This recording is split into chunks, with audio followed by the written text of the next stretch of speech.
shot, and I'm gonna be physical with you the whole game. You know Stu gonna be physical with you. When you think of the Pistons, you think of just hard work and just gritty basketball.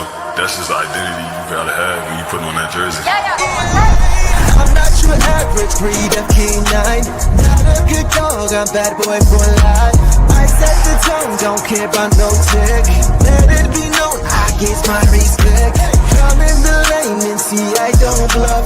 If you retaliate, that's on ya. Talking pundits, I hear you're ashamed. Talking that chop, you must want this way. Tryna tell ya, if the dog palm, mess around, find out, if the dog palm, mess around, find out,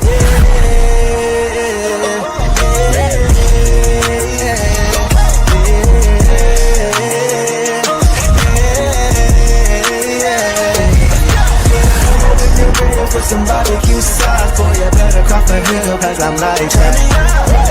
When you're real for some barbecue sauce, boy, you better crop a hill, cause I'm like that. The dog palm, mess around, find out.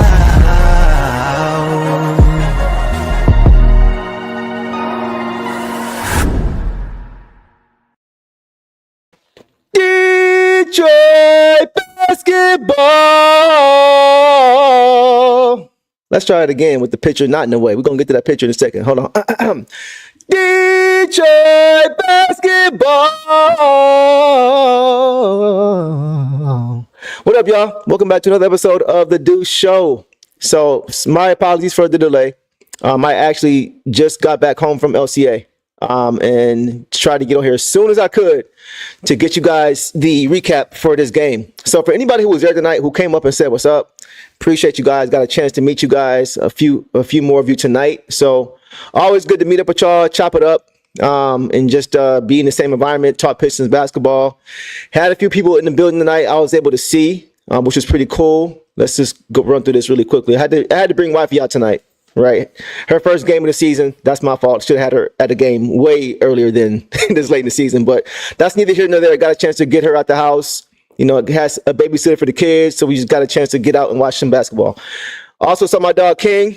He was in the building for this one, of course, as well. We was color coordinated, so we had to get a flick, as always, right? Got a chance to see my boy Kennard, cousin of Cade's, good friend of mine. And also got a chance to see another player. I thought I had it here, but I guess not. But yeah, this was pregame. So it was a good time, man. It was a good time. Good opportunity to get a chance to meet up with some people, and just get a chance to chop it up, man. But this game was a very, very, very, very encouraging to see for a lot of reasons. Here we go. Here's a picture of Cannon Cunningham. That is Cade's older brother. Played for Larry Brown at SMU in college. Very, very talented player. Could have been an NBA player in his own right. But he wanted to be his brother's mentor. He wanted to teach his brother and pour into his brother. And that's why we see such a mature, young star in Cade now, because he had an older brother who had already been through the process to really help him along the way. So wanted to shout him out, give him some credit. Okay, back to this game. And by the way, I see you guys all in the comments. What's going on, Shift God? Yes, JD is getting a raise soon for sure. My dog Carl, what's good, Brody? What's good, man? You know, the Pistons won again, Ryan. Detroit basketball all day long. What else we got? We'll get started. Just want to get a chance to holler at y'all real quick. Papa Diaz, what's good, cuzzo? What's good, man? Good to see you on here as well. Always. Again, we got a link soon. Okay. So this game tonight, right? The Pistons took care of business. All right. They did what they were supposed to do. They got a big win tonight over the Brooklyn Nets, 115-194.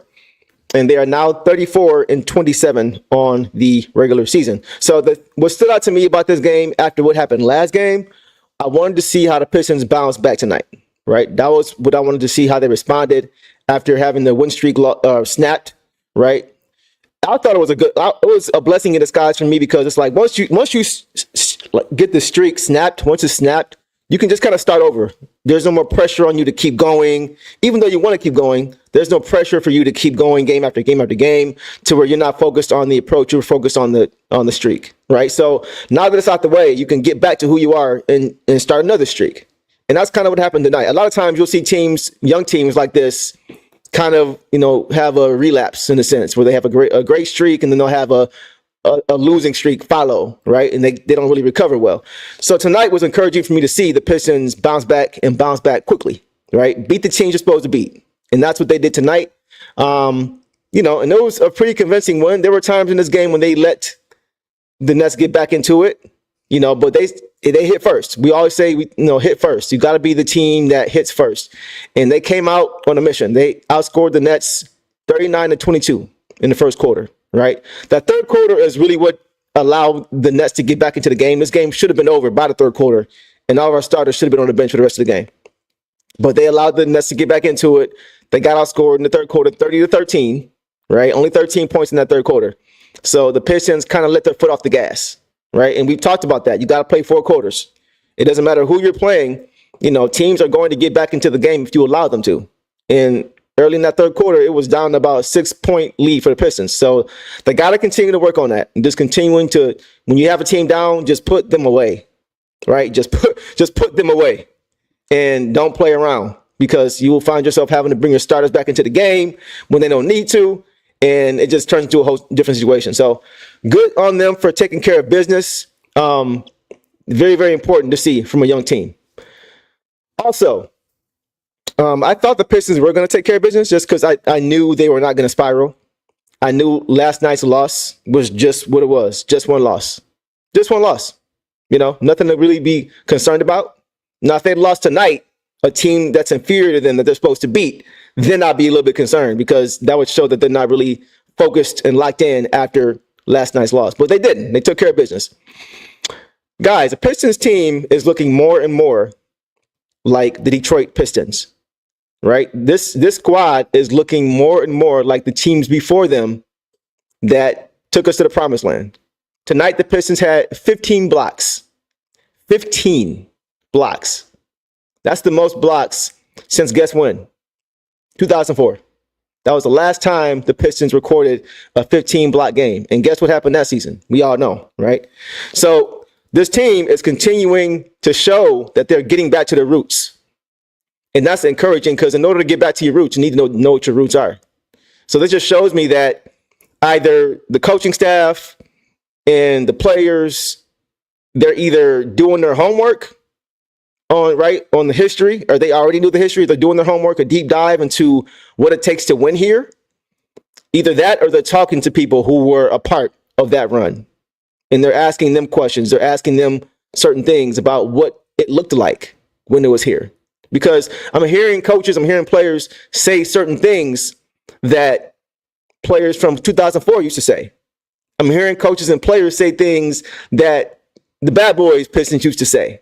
So you can't do that unless you have gone back into history and listened to those conversations and listened to those interviews and watched those games and talked to those people who were actually there, So that's why it's encouraging for me.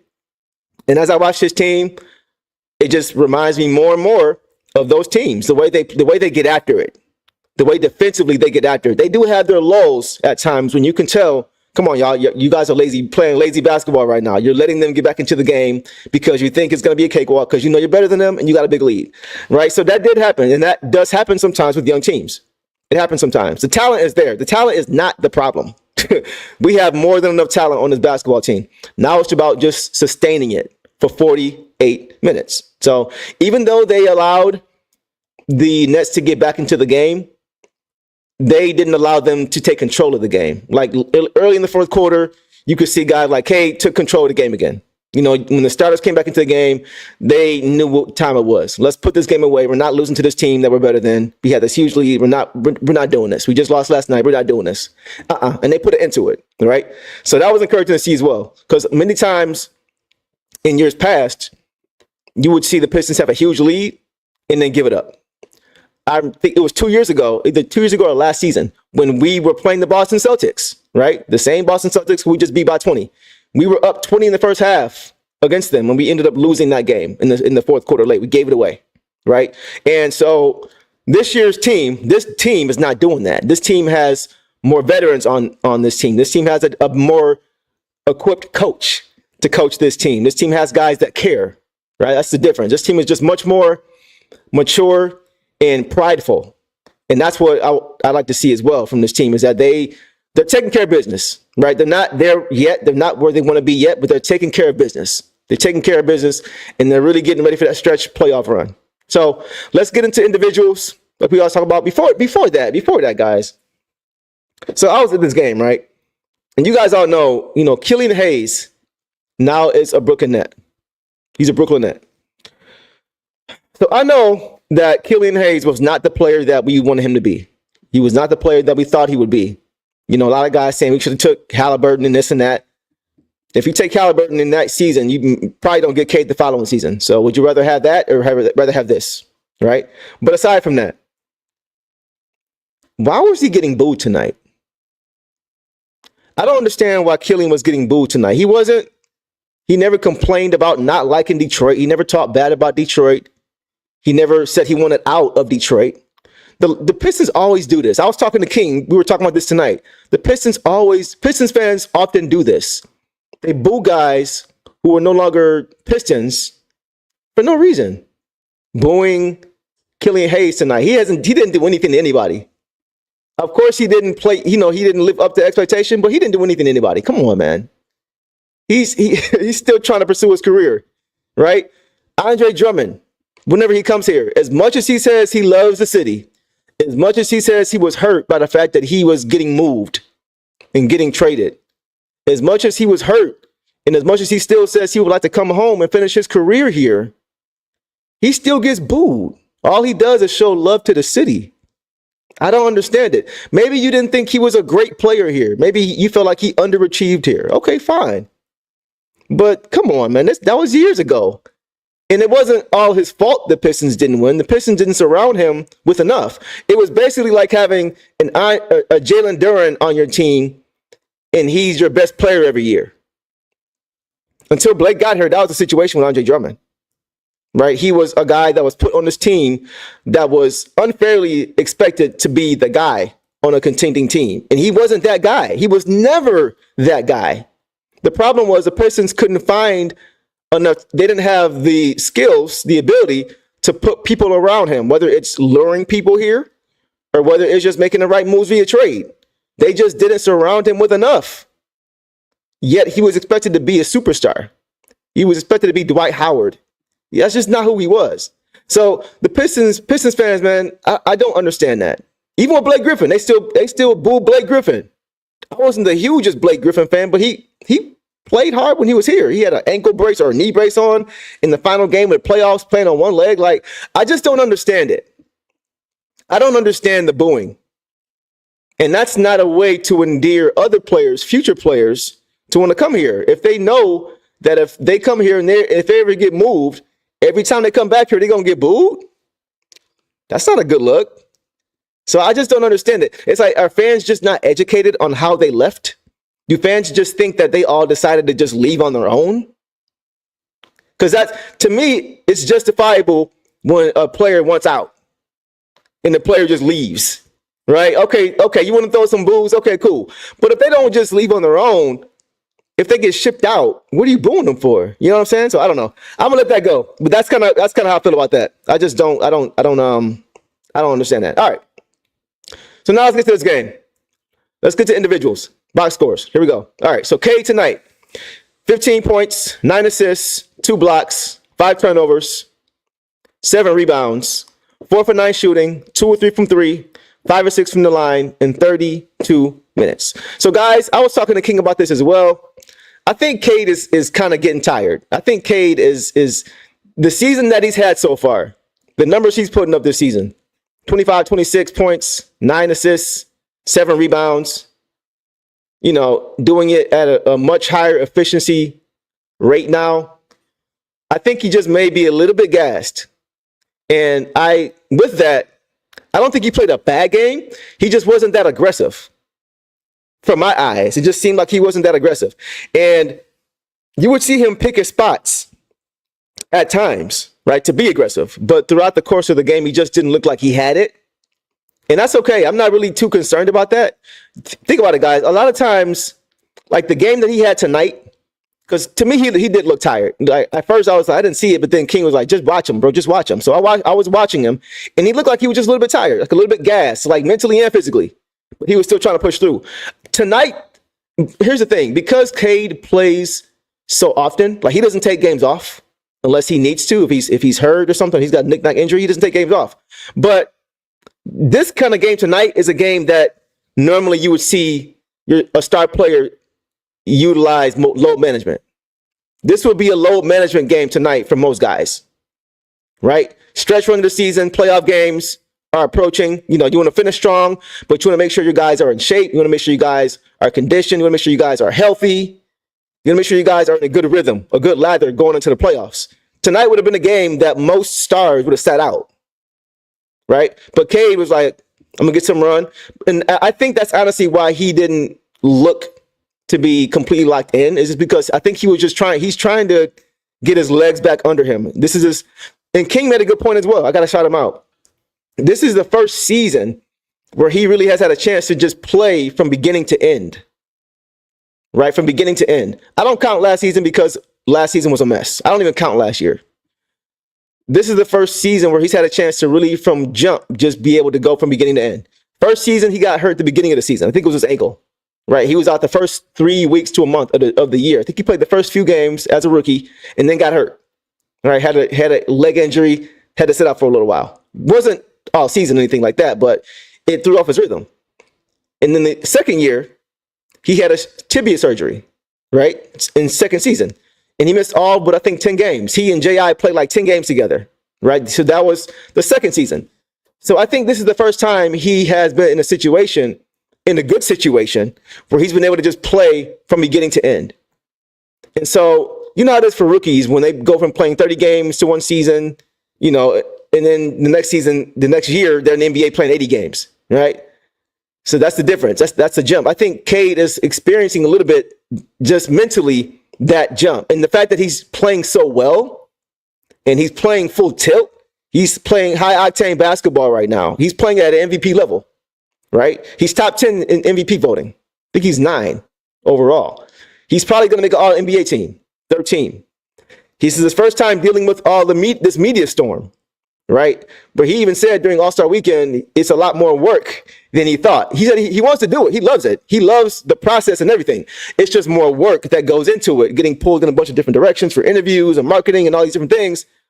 That's a lot. This is also his first season of doing that as well. So when a lot of guys were on their break during All-Star Weekend, he was still working.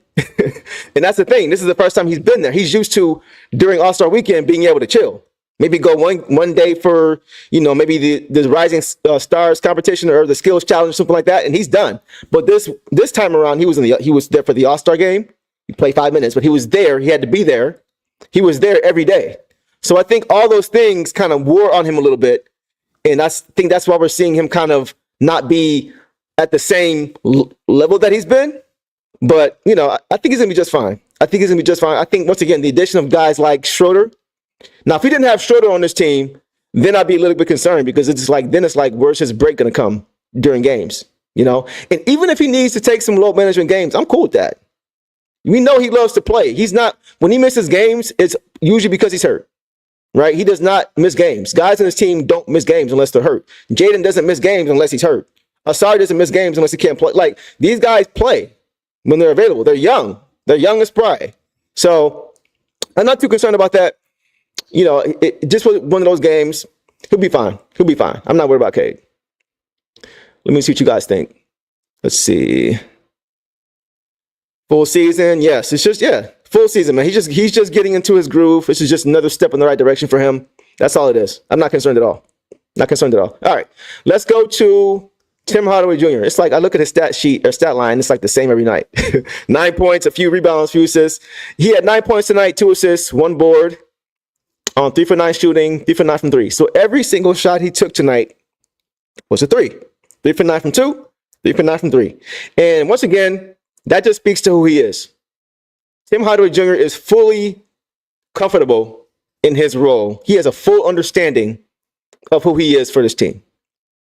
Full understanding. He does the same things every game. I watched him back-to-back nights now live, and he does the same things every game. He's constantly moving without the ball.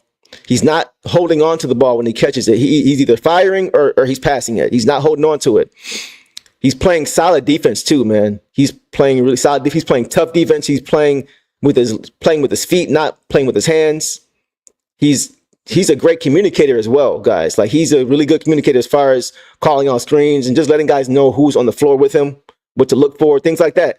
He's a really good player. And then when he's open, he's knocking down shots, coming off screens, knocking down shots. And we're going to get to everybody else, but I want to shout out Isaiah Stewart because Isaiah Stewart doesn't get enough credit for his screening.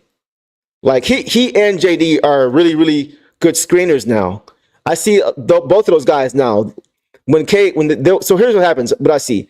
They run multiple screening actions to get guys involved that you wouldn't think is the initial option. So, like, you'll see a pick and roll with Cade and JD, or Cade and Stu, right? And as Cade is heading to the basket, the helper has to come. So instead of Stu rolling, he rolls like he's going to roll to the basket, but then he sets another screen. He stops and sets another screen for Beasley, who's coming off a curl, right? And as he's coming off, because there's two defenders on Cade, Cade is finding Beasley and not Stu. And so Stu is setting another screen for Beasley as he's coming around. So he sets the initial one and he sets another one, but he also rolls to the hoop like he's going to roll, and that's what throws the defense off. So things like that, guys, get missed a lot. A lot. And I know Stu didn't have a great game. Stu was on one tonight. I don't know what Stu was on tonight, bro. Somebody made him mad. Somebody made him mad this game. You're right. Yeah, Devins. I don't know what it was, man. He was just he was going nuclear tonight, bro. I don't know what it was, but he just seemed to be a little bit extra tonight. It was a little bit extra tonight from Stu. I don't know if it was anything personal going on the court. I don't know. But just a little bit, he seemed a little bit agitated. And he seemed to just keep doing it. Like, it wasn't like he didn't seem to care tonight. He didn't seem to care tonight. And hopefully he can not make a habit of that, because come playoff time, things like that, we can't have that. When points come at a premium, right? You can't just give points away with checks and stuff like that, or unnecessary fouls that get you in the penalty early in the game, and you don't want that kind of stuff, right? So he doesn't usually do it like that. He's not usually at that level, so I'm not really too concerned. I thought it was kind of funny just watching it tonight, because he wasn't taking no stuff from nobody. And I don't know why the Nets thought they were tough tonight. I was talking to Kennard, Kate's cousin, about this after the game. And it's just like, why was Cam Johnson trying to be a tough guy? He knocked Cade to the ground, and Cade got up super quick when he realized what Cam was trying to do. It was pretty funny, but I don't know. Cam Johnson's not a tough guy. Not a tough guy. But aside from that, it was just one of those things, one of those games tonight. Yeah, he has to mature a little bit. He does. He does. The thing is, like, I don't mind him at times being physical, being extra physical. It's just when you do it. If you already have a tee, if you get teed up once, you got to pull back. The same way, if you get a foul early in the game, you got to pull back, right? You got to make the adjustment. So for me, that's the only thing with Stu. Like, be that, right? Balance that. But you can't go overboard, because when you get one tech, the refs are going to do whatever they can to regulate the game. They're not going to let it get out of hand. So if you get one tech, you have to know that their eyes are on you for the rest of the game. For fouls, for anything, like they're looking at, they're watching you, right? So that's my only thing with Stu. He has to just learn how to be a little bit smarter at times when he chooses to go a little bit further than usual. But aside from that, I didn't really have any gripes with that. All right, let's get to our next guy. Let's get to Tobias Harris, man. Tobias Harris, like, Unc just continues to be consistent. Man, shout out to Unc, man. He continues to be a very steadying player for this team. 18 points, 9 rebounds, 2 assists, 1 steal, 2 turnovers, 6 for 12 from the field, 1 for 2 from 3, 5 for 5 from the free throw line in 32 minutes. Guys, we can't ask any more from Tobias Harris. We cannot ask any more from Tobias Harris. What I like seeing from him now is he's understanding how to best be effective on this team, right? We see that, whether it's getting out on the break and getting easy layups and runouts, which he's doing a lot more lately. I don't know if you guys have noticed, but he's really been getting out on the break a lot more. Getting out on the break and getting easy layups, easy dunks, easy runouts. I love to see it. Defense to offense. And then also, he's really been giving more of an opportunity in the half court. When the double comes and the swing comes to him, he's not just pulling that three. He's trying to get to the basket now more. His first step is still pretty quick for his size, right? For him to be as old as he is, he's got a pretty solid first step, and he's been able to get into that painted area and pull up for that midi or use his size in the post. They're finding ways for him to be effective. And I give credit to Coach Bickerstaff for that, because early in the season, it didn't seem like he was really comfortable with what he should be doing offensively. It didn't seem like he really knew what he was supposed to be doing. And that's just because he's in a new team with new players. It takes time. But now you're seeing him game over game doing the same things offensively, right? He's doing the same things. He's getting to the same spots. He's moving well without the basketball, moving with the basketball, getting to his spots and just rising. He's just playing really good. He shot 50% from 3 and 2 and 100% from the line. 5 for 5 from the free throw line. Like, he's doing it, guys. I know I keep saying it, but he's we have to give him credit. You got to give the credit with the criticism. You have to. He got a lot of flack the beginning of this season. A lot. And I'm not hearing the same credit that he deserves now. So we have to continue to call a spade a spade. And right now he's balling, man. He's a big part of why we're winning so many games right now. His maturity off the court and in his leadership on the court. He's very steadying, and he's playing really well. I got to give him credit. He's really doing his thing right now. Really doing his thing right now. J.I. has missed, but Kate is developing. Him and Ashton talked about conditioning. Yes, Devon. J.I. is definitely missed. Schroeder has been really, really good, though. I got to give him credit, but not having Jaden available to run the offense when Kate sits down, it's been tough. It's been tough, man. Because even when Schroeder does play, a lot of the time you see him in the game with Cade, trying to help Cade get his offense going. And that's great. But like I said before, those are your only 2 available point guards. So if you play them together, when you sit one down, the other still has to stay out there, and they're not going to be full tilt. They're not going to have full energy. They're not going to be fresh. And you can't sit them both down, because then you're in the same position you were before you got Schroeder. No point guard on the floor. Right? So having a guy like Jaden available will just go a long way as far as just from a depth standpoint, being able to have guys play the natural positions, play them well, and then not be tired when they come back into the game. Right? So, yeah, I agree with you, Devon. I agree with you on that. What's up, Doug? Kate said team's afraid to blitz Asar because he will make them pay with his athleticism. I watched Asar tonight, and he is a freaking amazing. Yeah, bro, get well JI. Get well JI for sure. Yeah, bro, guys, let's get to Asar. Let's get to Asar. Now that you brought him up, Doug, I got to highlight that. So let's talk about Asar. 13 points, 5 rebounds, 3 assists, 1 block, 1 turnover, 6 for 9 shooting. Again, he's efficient. 1 for 2 from the free throw line. This stat line is very similar to the last game. And Asar Thompson, man, I said it last game, guys. If he can create and just develop a respectable handle and a respectable jump shot, all-star. All-star. I think those are the only 2 things right now that are hindering him from getting to that next level. Is his ability to knock down jumpers. Because you see, when he catches the ball in the corner, they're giving him space. His defender, the opposing defender is in the paint. And they're giving it to him. They're literally trying to give it to him. And he knows they are. But instead of catching and shooting, because he's not confident in his shot yet, he is just trying to barrel to the rim. And sometimes it works because he's so shifty, but other times it doesn't, because they're waiting for him. They're setting up shop in the paint, waiting for him to get there, So just his ability to be able to shoot the ball and just to have the defense respect him is going to do wonders for him, because it's going to make the defense scramble. If they're scrambling out to him and they're jumping at him because they have to respect his shot, now when he gets to the rim, is one less defender there, and he has so many options to go for a finish, to find the open man on the perimeter, to find JD under the hoop. Like, there's so many different options there that he can go with if the defender has to run at him. But because they don't, they can just set up shop in the paint. There is no advantage now, mismatch-wise. You don't have numbers. You're literally just going 5-on-5 at that point. So he needs to work on his jump shot. And once he does that, he's going to be very, very lethal. They're not going to be able to guard him at all. He's already hard to guard because of how athletic he is and how shifty he is, right? But once he gets that, and once he improves his handle, once again, he was a little loosey-goosey with the ball. This is the 3rd straight game I said this now. He has to continue to work on his handle. And as he continues to get better at it, he's going to help Cade a lot more too, because I saw tonight, and I've seen this for quite some time, and I said this early in the season, that one of his strengths that I think he probably has more than anybody on this team is his ability to grab the board and push. Grab the board and push. We've seen other guys do it. We've seen Cade do it, right? We've seen Jaden do it. But Out of those three, between the Cade, Jaden, and Asar is the best rebounder, right?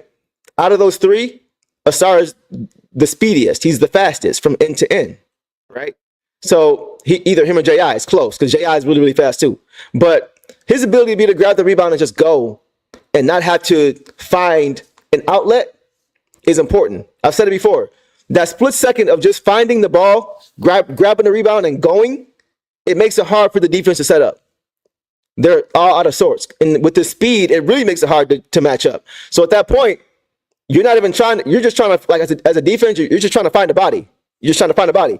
And a lot of time, when you're just trying to find a body, the guy you find is a mismatch, right? So you got to start grabbing the board and pushing. They're trying to find a body. They may find one, but you may find JD under the hoop with a mouse in the house with him under the rim. You may find a big man on the perimeter with Cade because they were just trying to find somebody, right? They don't have time to set up. And that's why Asar is so important. That's why his ball handling is so important, because if he can consistently make the right read once he gets past half court and find and identify the mismatch, it's going to make it harder to guard. It's going to make the Pistons that much harder to guard. And I love it too because it gives Cade a chance to get a blow, right? We saw Jaden doing the same thing before he got hurt. He would grab the board and just go because he can do that. He's athletic and big enough to go get the board, and he's a speedy guard. You already know north and south. He's going to the rim. He's trying to get into space. So it's good to see Asar doing the same thing now, because once again, the Cade can take a player or two off, and I've noticed this. Cade isn't even looking for the ball. They have trust in Asar to be able to push. When Asar grabs the board, Cade is not looking. He's not looking for the. He's like, no. He's turning around and getting down the court, right? So they have a trust in Asar to be able to run the show when he grabs the board. And that is going to be very, very important for this team. It's going to be very, very important for this team. We see how important he is as far as turning defense into offense. But even off of just rebounds, he can just go. And that's going to be so important. Having a guy like him on the court with a Jaden at the same time. Imagine those two on the perimeter, guys. Imagine Asar grabbing the board and Jaden just turning and going, and Asar's already headed in that direction. It's going to put so much pressure on the defense. We're going to be so hard to stop, and we're going to get so many easy buckets when they're there. So, yeah, Asar's great, man. Asar is great. He's just getting started. He's really just getting started. He's just scratching the surface of what he's going to be. All right, let's get to our last starter. Jalen Duren, man. Jalen Duren. 18 points, 11 rebounds, had a double-double in the first half, 2 assists, 2 steals, 6 blocks, career high, 3 turnovers, on 6 for 7 shooting overall, 6 for 6 from the free throw line, plus 29 to lead the team in the plus minus. I'm going to do my best to not say I told you so to everybody here, but this is exactly why I've said for months, this is why you do not move off of a 21-year-old big with all the potential in the world. This is why you don't do it. You're literally seeing him get better game over game over game. Can you believe, guys? There were actually people that wanted to trade or move off of JD for Nick Claxton. Nick freaking Claxton. Yuck. Yuck. Watching them tonight, it was a stark difference in how much better one guy was than the other. It was so annoying. Like, bro, Nick Claxton will never be as good as Jalen Duren. His ceiling is way lower. He is such a limited basketball player. He is a good defender. That's it, though. That's literally it. He's not even in the same class as JD. It's not even close. Guys, there are people out there who wanted to trade JD, move off of him, and sign Nick Claxton to a multi-year deal starting between 20 and 25 million a year. Can you imagine? Jalen Duren is not making a third of that. And you want to move off of that guy for somebody who's way less talented because you're impatient? Because you don't want to wait? Because you don't want to go through the process that all these guys have to go through of growing and developing under a new coach? That's why you want to do that? That's why we are not GMs. Because fans are way too impatient. They are way too. I couldn't believe people were even complaining in the wintertime about a young big with a new coach who just got here. What are we doing, man? This is why so many people just need to chill. Just chill out. Chill out. Just stop. Look at what he's doing now. He's averaging a double-double. And guys, we talked about Asar just scratching the surface. You don't think JD is still just scratching the surface? This is not his ceiling, anywhere near. He is nowhere near his ceiling. Nowhere near. And you're seeing the ascension at a rapid pace. Patience. I know I said it hundreds of times on this show, but this is why I've seen it. I've seen it with so many other players on so many other Pistons teams in years past. I've seen it. Listen, I'm not saying I wasn't ever saying that JD shouldn't work on his game. It doesn't need to improve. I was saying all that stuff. I was right there with everybody else saying, yeah, he needs to get better. He even knew it. He even was saying I was playing soft. He said that was some soft stuff. I was playing. He knew it. He called himself out. I always said it's never about the ability. I always said that. It's never about the ability with JD. It's all about this. I said it last show. If you could take his brain and swap it out with Isaiah Stewart, he is an all-star. That's what I said all year long. And now we're finally starting to see it click. Finally, right? But the thing is, he's nowhere near a finished product. When he's 23, 24, imagine how good he's going to be then. Imagine how much more polished his offensive game is going to be. We're already seeing his vision, right? We're seeing him make the right pass out of the pick and roll when he gets into the paint. We're seeing him make the right decision. We're seeing him now run the floor, sprinting down the floor. We're seeing him defend the paint at a rate that we've never seen him defend the paint before. 6 blocks. He had twice as many blocks tonight as Stu.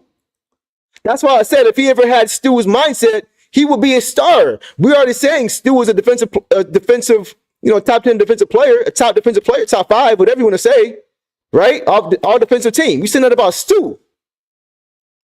We always said if he had the same mindset as Stu, that being JD, he would be an all-star. His ceiling is higher because he just has a natural gifts. Stu's natural gift is this. Isaiah Stewart's natural gift is this. That's his superpower right here. That's it. So I always said, if JD can get that superpower on top of what he already has naturally, it's a wrap. That's why you see JD with 6 blocks and you see Stu with 3. Both are great numbers, but one is just ridiculous. 6 is ridiculous. 3 is great. But we've seen Stu do that. But now you're seeing the athleticism, the strength, the power. You're seeing it combined now with a new mindset for Jalen Duren. That's what you're seeing now. And that's why I just said, take time. You weren't even going to get anything he's on a rookie contract. What are you going to get in return? What are we doing? It just logically didn't make sense. Emotional side, aside from if you like him, if you don't like him, if you think he's lazy, whatever, aside from all that, it didn't make sense. It just didn't make sense. And that's all I was saying, guys. That's all I was saying. I wasn't saying he was a perfect player. Nothing like that. I want to get that twisted. But I'm just saying these things take time, man. When you're building a young team from the ground up, it's not always going to be like this. You're going to have your ebbs and flows. You're going to have your peaks and valleys. It's the process. You can't skip steps. The same way we say the next step for this team is winning a playoff game, getting to the playoffs. That's a step. All these things are steps. And we don't always see the steps. Sometimes the steps happen behind the scenes. Sometimes it clicks behind the scenes. But you can't skip steps. And so many fans wanted to skip steps. Can't do it. It's a prerequisite. You have to go through these steps. Dudes, every time Duren or any of the young guys have a great game, just put patience in the background. Bro, at this point, look, I'm not trying to be like I told you so, but bro, I said it I've been saying it forever. I've been saying this. For y'all know, y'all been here. Y'all can check my other shows. It's not that hard. You just got to go through the process. So once again, JD is finally showing us a little bit of what he can be going forward. And I saw it his rookie season. I saw it in Summer League when he was playing with Jaden. I was like, bro, he's different. This dude is different. So anyway, I'm happy for him. I'm happy for him because he is playing to his strengths. He's playing to his abilities, and he's playing in a way that we need him to play. There were times early in the season when he would sit down, I would be happy that Stu was coming in because I felt more confident with Stu.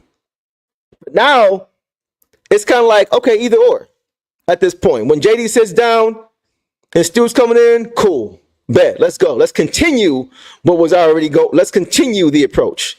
Before it was, all right, Stu's in the game. Let's start the approach now. Let's set the tone. But now it's like JD is setting the tone now. Now it's like, okay, Stu, we already know you're going to continue the tone, so we ain't worried. That's what it is now. It's a stark difference from before. So I love to see it. I love to see it, man. This team is really coming together at the right time, and JD is a big part of that. Big part of that. And it's free throws. Last thing, it's free throws. Early in the season, I've said it before, he was shooting 58% from the line. 58. And now he's shooting well above 80+%. He's shooting well above it. 6 for 6. You can't ask anything more, bro. Can't ask anything more from this dude. He's playing out of his mind right now. Out of his mind. All right. Any new, let me get to these comments real quick. We're a young team. Yep. I think we played well. We blew a lead, but we're a young team. Yes. Flex star flex. I was 100%. 100%. Discipline for 48 minutes takes time with young teams. You don't see veteran teams too often allowing teams to get back into the game when they've had them down double digits. It does happen, and it happens to everybody, which is why I'm not tripping on tonight. Because just last night, guys, in a marquee matchup, the defending champion Boston Celtics were up 25-3 on the Cleveland Cavaliers at home and lost the game. Lost the game. So, it does happen to the best of teams sometimes. It doesn't mean it's excusable, but it does happen. So, like I said, the Pistons, they had a lull in the third quarter. They knew they were the better team, right? They let the foot off the gas. They got back into it, but they still put the team away. They put them away. So as much as possible, just continue to focus on playing 48 minutes, and they'll be fine. They'll be fine. All right. Not much to really report on the bench. We had a few guys who played solid. I'm only going to get to 3 guys. First guy is Beasley. Malik Beasley. Like, this dude, like the same way I say about Tim Hardaway Jr., how his stat line looks the same every game, it seems like. It's the same thing with Malik Beasley, bro. 18 points again off the bench to lead scorers again. There were 3 guys with 18, and he was one of them. This is the 3rd straight game where Malik Beasley has been the leading scorer or tied for the leading scorer for the Pistons. 3rd straight game off the bench. That screams 6th man of the year. That screams 6th man of the year. And honestly, guys, I think he deserves 6th man of the year. If you want to give it to, Peyton Pritchard or whatever, or who's the other guy for Atlanta? That's DeAndre Hunter. I think DeAndre Hunter is the only real competition.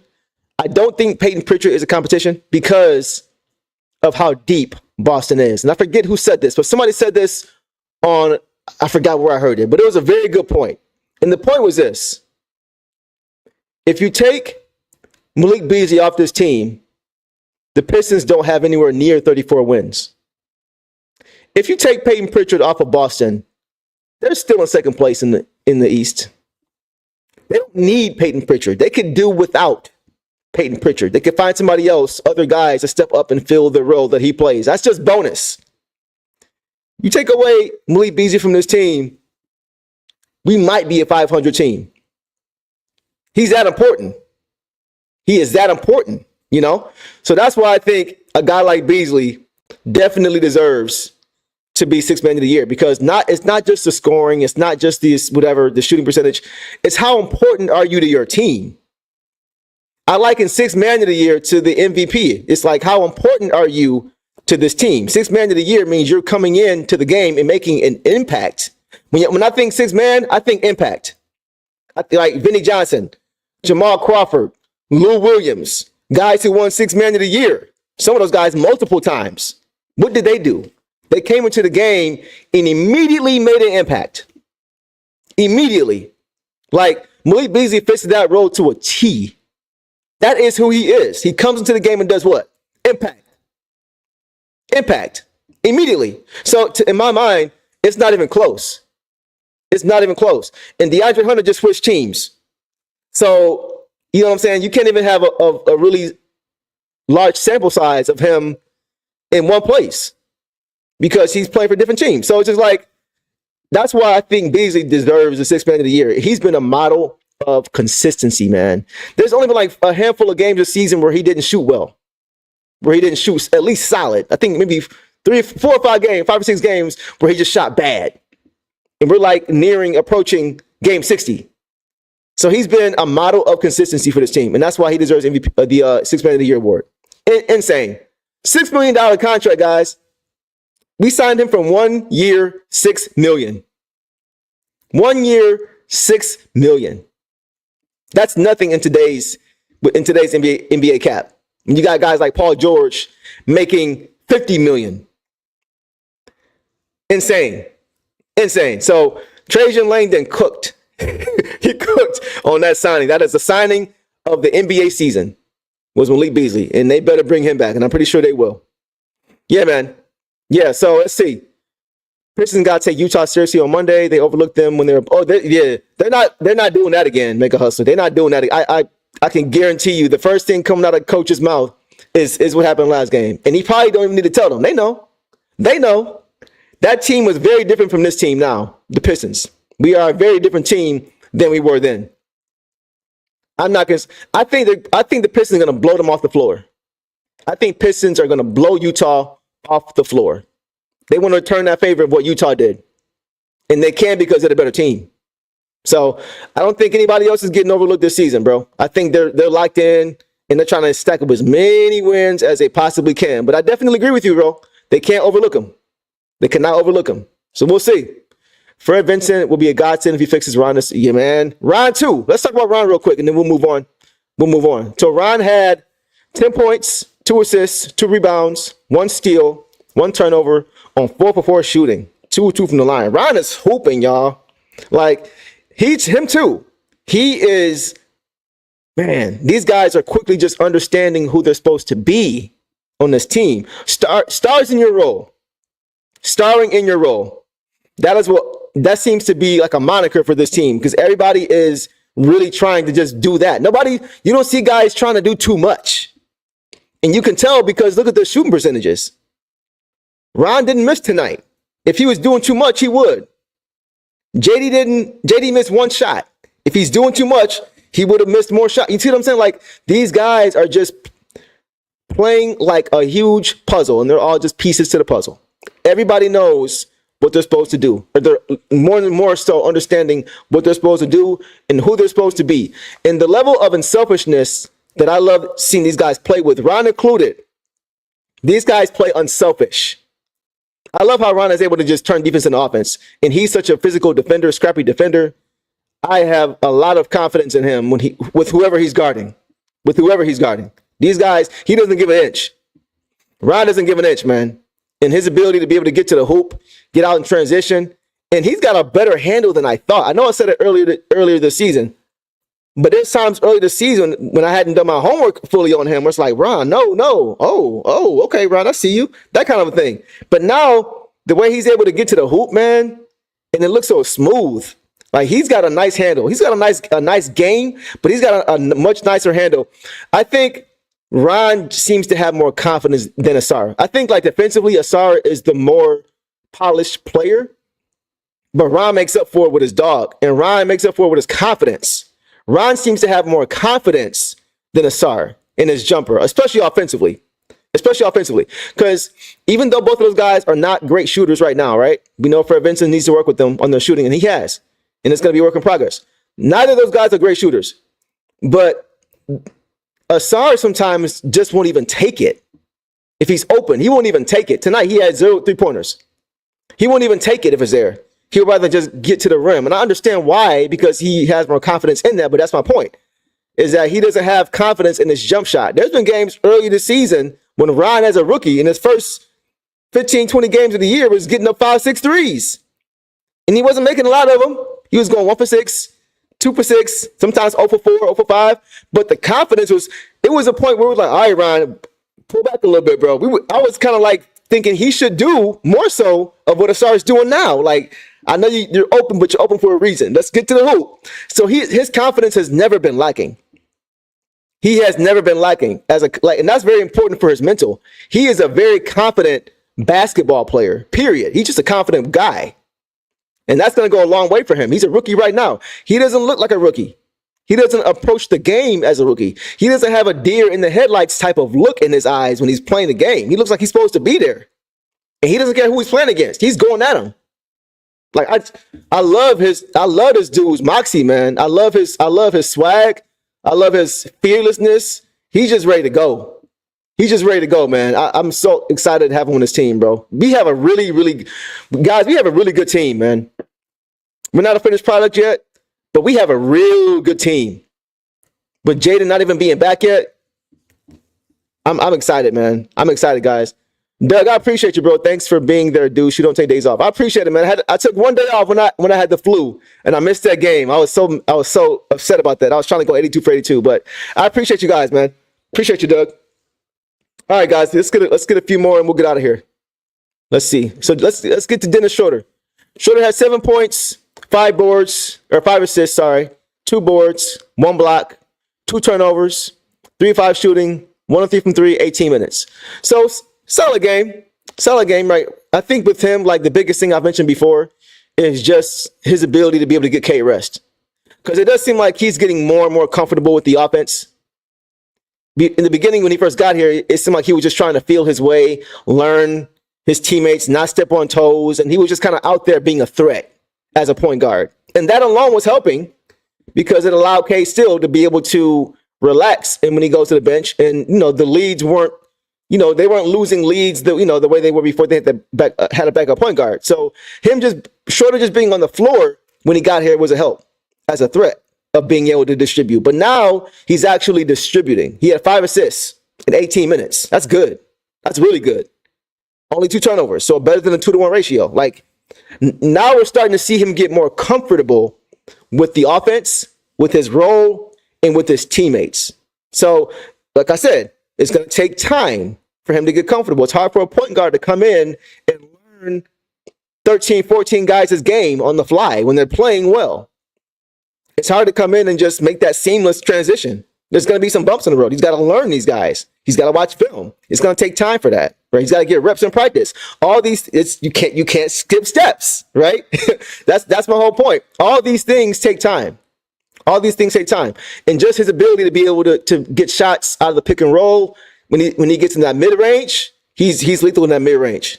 And he's a good passer. He's a good facilitator. I like him running the offense for this team. He seems to settle guys down. And like I said, the trust is starting to build. I'm seeing him look to make passes before the guy's even at the spot. So you can see he's slowly starting to understand what he's supposed to be doing for this team and how he fits in this puzzle. So yeah, he was solid, man. Good game from Schroeder as well. I like what I'm seeing. That's pretty much all we got from our guys tonight. We saw Isaiah Stewart. He was just being he was in enforced mode tonight. He was in enforced mode tonight, right? So nothing too crazy from Stu. 3 points, 4 boards, 1 assist, 3 turnovers. Didn't have a great game. But it wasn't a good game for Stu. Right? That's okay. Because there's going to be games like that when you don't play well. That's why you have your other 12, 13 guys to help you out. And that's what happened tonight. Same thing with K. K didn't have 30 points, 10 assists, 10 boards. He had 15, 9, and 7. But we got balanced scoring and tough defense. That's why Brooklyn only had 94 points. That's how you win games. That's how you win playoff series. When any guy on any given night can go off. Right? We had 3 guys with 18 points. I love that. Balanced distribution. That's what it's all about. So, good game, man. Who do the Pistons play next? After Utah, who do they have? I kind of want to pull the schedule up and see. Y'all know how we do, right? Let's pull the schedule up and see who we have over the next few games. Because as of right now, the Pistons are 34 and 27. So I want to see how long it's going to take to get above 10 games of 500. That's what I want to see. Right now, we're 7 games over. Okay. So let's go ahead and pull up the Pistons schedule before we get out of here. And then we will go, oh, you know what? Yeah, let's do that first. And then we'll get to one more guy. One more guy after that. Here we go. All right, so the Pistons coming up have the Jazz tomorrow. That should be a win. Or not tomorrow. Well, yeah, tomorrow now because it's midnight. But yeah, they had the next game is against the Jazz. And then they have the Clippers on Wednesday. So the Jazz on Monday, the Clippers on Wednesday, the Warriors next Saturday, or this coming Saturday, the Blazers, Wizards. So, okay, I think the Pistons win against the Jazz. I think they blow them off the floor, honestly, on the road. I think they double-digit win. I'll just put it that way. Clippers is going to be tough. We had to beat them once at home. We know how they play. They're a muck-it-up team. They like to play. They like to get in the mud. They don't have a ton of offense. Kawhi didn't play the first game, though. Neither did Norman Powell. So it's going to be a little bit tougher if those guys are playing. That's going to be a tough one. I think the Pistons can get it, but I wouldn't be upset if they lost that one because that's a tough game on the road against a team that's getting their main guys back. So we'll see. I would say that one may be an L. Maybe. The Warriors is also going to be tough because we have not seen the Warriors at all with Jimmy Butler. So we really don't know what to expect with that team. I don't think the Warriors are a deep team, though. I think that will be the reason we win that game is because we're just deeper. They have a solid starting five. After that, they don't really have much on their bench. So I think the Pistons can get that game, too. It's going to be tough because those are both on the road. This is a 3-game road trip. 1, 2, 3, 4-game road trip coming up, actually. So the Jazz, the first game, Clips, second game, Warriors, third game, Blazers, fourth game. And that Blazers game is also probably going to be tough because the Blazers are playing well. Chauncey has them playing much better than we've seen them play in a long time. But I think between these 1, 2, 3, 4 games, I'm hoping to go 3-1.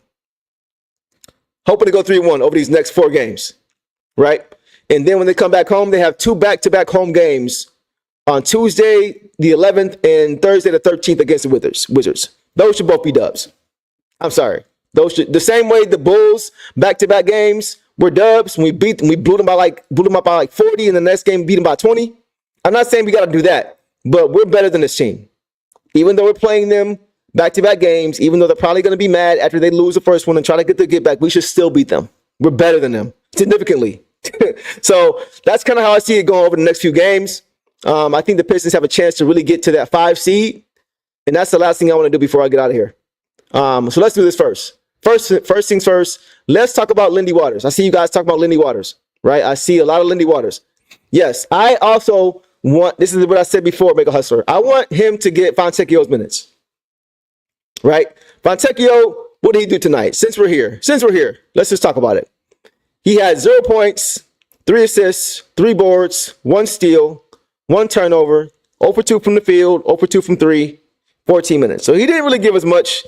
He gave us a few assists, few rebounds, steal, but he's out there to defend, and he's out there to shoot the ball. He does give us good defense. I will say that. He does play good individual defense. He plays solid defensively. I have to give him that much credit. And he's big. He's a strong guy. So he's solid on the perimeter defending. And he doesn't really get caught team defense lacking either. He doesn't get caught on back doors. He's not get caught ball watching. Like he's a solid defender. I got to be fair. But when his shot's not falling offensively, he's not really giving you much. So I would like to see guys like Lindy Waters, perhaps, Paul Reed, perhaps, Bobby Klintman, who I don't know why they never look his way when he plays. He never gets the ball when he's in the game. I don't know why. This is the 3rd game now I've seen him not even get a shot. When he played tonight, he was playing with 4 other bench guys. He was playing with, I think it was Waters, Reed, Holland, and Sasser. All those guys got a shot. Waters was 0 for 1. Holland, took 4 shots. Sasser he didn't get a shot up. Sasser did get a shot up. He got fouled. Clement got no shots. Like, somebody get this man the ball and let him shoot. I want to see what he's got. Bro, he was literally out there just getting cardio. I think because he's so unselfish of a player, they're like, oh, thanks for the ball. Okay, let me go score. They're not looking for him. They're like, oh, thanks. Okay, I'll go score. So it's not a big deal. I just want to see him out there. I've been talking about him since like October, y'all. Since Summer League, whenever that was. So I felt then he was going to be a really good player. So it's nice to see him on the floor. I just want to see him get the ball. Get him the ball and get out the way. Sasser, we already know what you can do. You know what I mean? Like, I want to see what he can do now. Sasser, you played. You play enough. This game is over. Let him get a chance. You know what I mean? Paul Reed, give him the ball. Get the ball in the post and feed him. Lindy Waters, Lindy Waters is cool. I like him. I think he's a better shooter than Fontecchio, honestly. I think Lindy Waters is a better shooter than Fontecchio. I don't know defensively what he gives. I haven't watched him enough to really watch him defensively in important spots. I'll probably say Fontecchio is a better defender right now. He's bigger than Waters, right? But I think Waters, for what we need Fontecchio to do, I think Waters will be better because he spreads the floor. I think he would get us a lot more knockdown shots, knockdown threes than what we're getting right now. That's just me. I could be wrong. That's just me. But I want to be proven wrong by seeing these guys get more time, and then we'll all know. Then we'll all know for sure. So we'll leave it at that, guys. We'll see. Last thing. Oh, Devon, yes. That's 3 out of 5. Devon, you paying attention, bro. I've said 5. I've given him 5 games, 5 to 7 games. This is actually like game 5. I said after the All-Star break, I will give Fontecchio 5 to 7 games to see what he can do. If he's not giving us anything still, because he hasn't been consistent all year. It's been this all year. So I said, if I don't see any consistency 5 to 7 games post All-Star break at a time when we need to really be getting in the gear and getting ready for the playoffs and getting that consistency with our rotations and how we play, like, we don't need to be swapping guys out toward the end of the season. It's time to do that now. So I'm like, if Fontecchio isn't giving us anything, let's look elsewhere. Let's find that shooter on our bench who can give us buckets when they come into the game. Let's find a guy who's not going to turn the ball over when they put the ball on the floor every time. Let's find a guy who can fill that role. So that's why I wouldn't mind giving Lindy Waters a shot. That's why I want to see that. But we'll see. We'll see. Dennis Jenkins been going off in his last game, he had 41. And he's been doing it all year. He had 41, 9, and 8. And 8 3-pointers. 41 points, 9 assists. And I think he had 8 rebounds and 8 3-pointers. He made 8 this team is so deep, bro. This team is so deep. Oh my God. I cannot wait for more of these guys to get opportunity. I'm loving what I'm getting right now, like from guys like Tobias, stuff like that. I'm just looking forward to seeing the young talent we have on our team really begin to grow up and then start to play a bigger role in this team. So we'll see what happens. He needs to fight for rebounds, find a shot. Yes, Cindy. Exactly. Good point on Fontecchio. That's what we need him to do. Alan says, low-key, I think JB should put a star out there for garbage time minutes so he can work on his jumper and handle. I wouldn't mind that. That's actually not a bad idea. But only thing is that, like, I want to see Ron out there too. I want to see Bobby out there too. So if those guys can still be out there with him, I don't mind that. But I think the majority for him, bro, is just going to be the reps in practice, like just getting the shots up, just working on drills. It's all about drills because, like, he just needs to slow down. He can handle the ball. Sometimes it looks great when he's handling the ball. And other times it's like, bro, what are you doing? You know what I mean? So he just needs to get that consistency and just slow down. He's just moving a little bit too fast right now. He moves faster than most guys already, just naturally. So if he just slows down just a touch, he'll still be faster than everybody else, and he won't turn the ball over. So we'll see. Last comment, Devon. I hope Jenkins and Bobby will be our hidden guys once we're good. Peyton Pritchard, Sam Hauser type of great comparison. Great comparison, bro. I honestly think the Pistons are sitting on them. I'm being honest, y'all, because I've seen them do much more than what they're doing right now. I've seen Dennis Jenkins. I've seen how he plays the game in the G League. I'm not talking about who he's doing it against. I'm watching how he plays basketball. He's very talented, man. He's super skilled. And the same thing with Bobby. Bobby is super skilled. Bobby is super smart. Bobby, I watched him in pregame warmups yesterday. I know it's pregame warmups, but I watched him and Fontecchio in the corner taking threes back and forth.